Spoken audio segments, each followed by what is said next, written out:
भगवान गणेश जी की जीवनी एवं कथाएं। एक जन्म कथा। बहुत प्राचीन समय की बात है।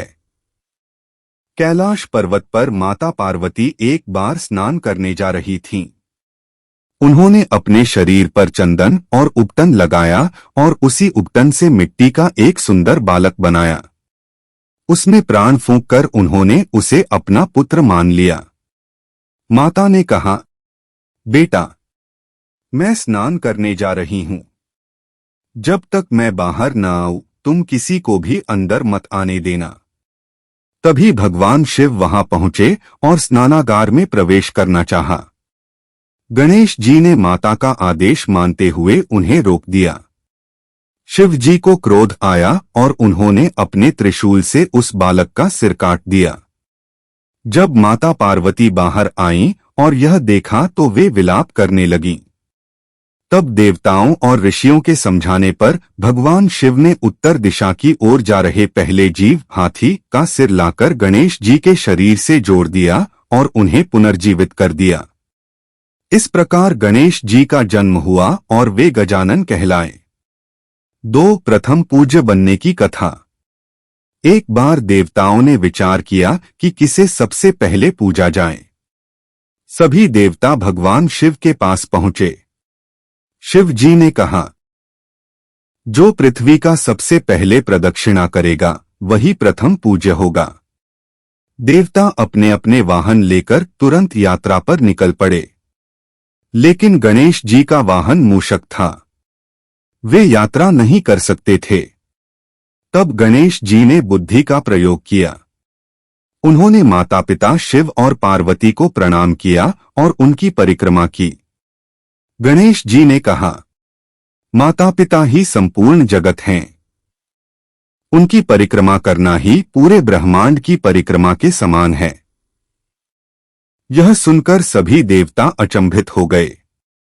भगवान शिव ने प्रसन्न होकर गणेश जी को प्रथम पूज्य होने का आशीर्वाद दिया।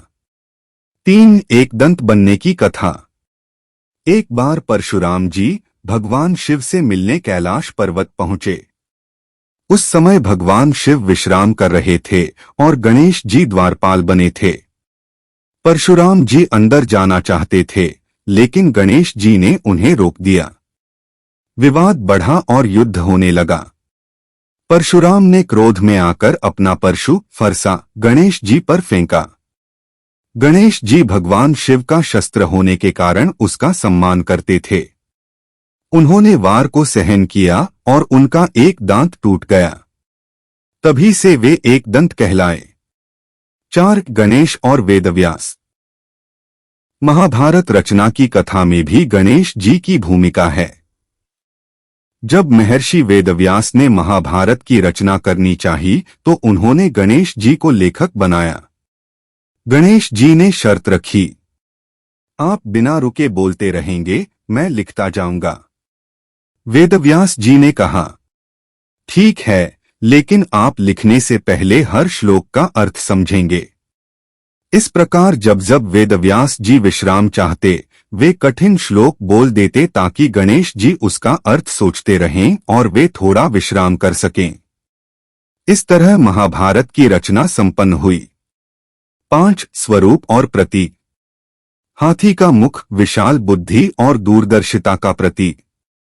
बड़े कान अधिक सुनने और सीखने का संदेश। छोटी आंखें गहराई से देखने की प्रेरणा। बड़ा पेट सहनशीलता और धैर्य।